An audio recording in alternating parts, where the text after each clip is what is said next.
Marcelo, honnêtement cette saison, à part ce carton rouge, sachant qu'il n'y avait pas le premier carton jaune pour moi, c'est monstrueux ce qu'il fait. Hein. En fait, dans son registre, il coche toutes les cases. C'est vraiment, t'as besoin d'un mec qui va au charbon dans la surface pour sortir les ballons de la tête. Il est là, ça pour le coup c'est très bien. Et pour le moment, on n'a pas besoin de plus en fait, en termes de défense, d'aspect défensif pur, tu vois. Même si on subit, etc., on subit parce que ça joue pas bien. Mais en dernier rempart, il est vraiment présent et ça c'est vraiment génial. En fait, ce qui est paradoxal, c'est que on repart avec 0 but encaissé parce que Lopez fait 8 arrêts, mais il y a 8 tirs en juin, pas forcément de la faute des centraux. Tu vois ce que je veux dire? Oui, non, mais il aurait pu en avoir bien plus si Marcelo et Denayer n'avaient pas fait le boulot qu'ils ont fait.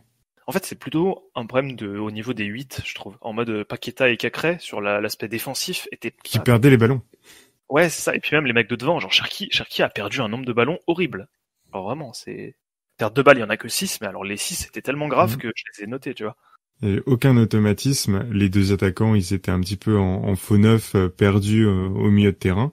Et du coup, à part la défense qui était super bien structurée, et on l'a vu, on ne s'est pas pris de but, on a assez bien géré les offensives des Angevins. Ouais. Offensivement, c'était un peu le chaos, c'était débrouillez-vous. Et c'est pour ça qu'on galère. Melvin Barr. C'est que je suis un petit peu emmerdé. Dans le sens où il y a une telle envie de bien faire qu'on n'a pas envie de noter les 2-3 défauts qu'on a vus, mais bon, je les ai quand même vus. Par exemple, il y a 2 passes horribles, mais vraiment horribles, dans l'axe du terrain à 30 mètres de notre but, et qui sont des pertes de balles. Hein. Et puis ensuite, Angers va tout droit vers le but, il n'y a plus que notre charnière centrale, quoi. Et ces 2 pertes de balles, elles sont vraiment tellement dangereuses. Je comprends pas comment Angers ne les a pas mieux utilisées derrière. Donc déjà, il y a ces 2 points-là qui m'ont vraiment embêté. Je les trouvais moins fringants que sur ces dernières sorties. Même offensivement, hein, on a vu moins de choses. Il y a eu un centre qui aurait pu être intéressant, mais qui a été beaucoup trop long, donc raté. Et pour ce qui est de son apport offensif, ça a été à peu près tout, même s'il a un petit peu combiné en première période avec Memphis, et que je trouvais ça plutôt cool d'ailleurs que les deux combinent comme ça, avec aussi Paqueta qui venait dans le half space gauche pour faire un peu du jeu en triangle, mais c'était beaucoup trop peu souvent, quoi. C'est ça qui est un petit peu agaçant, c'est que tu te dis, en fait, on milite tous les jours pour Barre à la place de Cornet, et quand Barre est là, ok, c'est un poil plus solide défensivement, et ça pour le coup c'est génial. Mais offensivement, on n'a pas, enfin, il s'est pas démarqué par rapport à Cornet, tu vois ce que je veux dire. Alors que pourtant, c'est pas ce qui est le plus dur à faire, je pense. Et Mendes, mon gars, le gars Mendes, putain, mais Mendes trop fort. Hein. Encore une fois, très très très intéressant. Et par contre, je suis vraiment très embêté.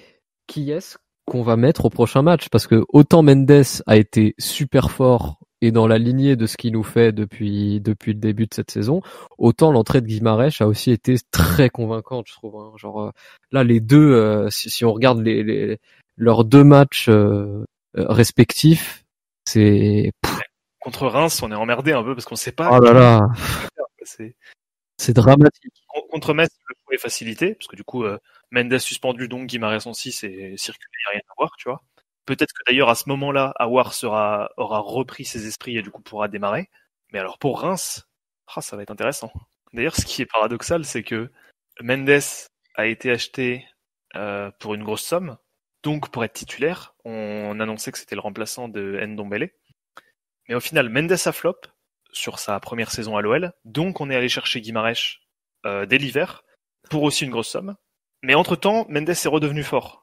Donc du coup, maintenant, on se retrouve avec un choix de riche un petit peu. Cacré, c'est vraiment, il y a 2 matchs en un, là. Cacré, c'est 0,60. C'est probablement une des pires copies qu'il ait rendues sous les couleurs de l'Olympique Lyonnais jusqu'à maintenant. Et 60-90 avec Guimarães, c'était, on a retrouvé le Cacré qu'on connaît en fait. On a retrouvé le Cacré qui élimine, on a retrouvé le Cacré qui a une vision du jeu, un Cacré dynamique, un Cacré qui se projette. C'était deux hommes en un match. Justement, les 50 premières minutes sont assez... même les duels, tu vois, duel au sol, 4 sur 11, tu vois, et 15 pertes de balles, c'est trop, genre, c'est chiant. C'est là où tu peux quand même constater que la complémentarité entre deux joueurs, ça joue beaucoup sur les prestations et puis la confiance qu'un joueur peut avoir. Et puis c'est là où Cacré, quand il a de la confiance, il va pouvoir faire des passes clés et des passes qui vont faire du bien au jeu.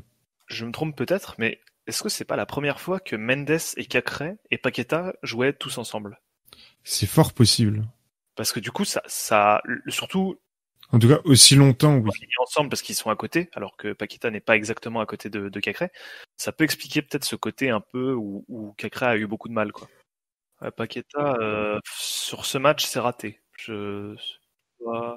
Ouais, non, mais j'aime jamais lâcher des jugements péremptoires en mode c'est bon, il va pas réussir à l'OL ou je sais pas quoi, tu vois, parce que c'est complètement stupide. Mais sur ce match, il y a rien eu de qui m'a enthousiasmé, quoi. Quand je disais que Barre, j'étais embêté aussi parce que pour moi, il y a des choses aussi qui venaient du fait qu'il était un petit peu seul sur son côté et que là où Paqueta avait été efficace et très impliqué dans ses replacements sur ses 2-3 premiers matchs avec nous, là, il a été beaucoup moins. Alors peut-être que ça vient aussi du fait que là, il était sur le côté gauche, alors que sur les matchs précédents, il était côté droit. Peut-être qu'il a plus de repères, plus d'automatisme en étant axe droit qu'en étant axe gauche. C'est une possibilité, je sais pas.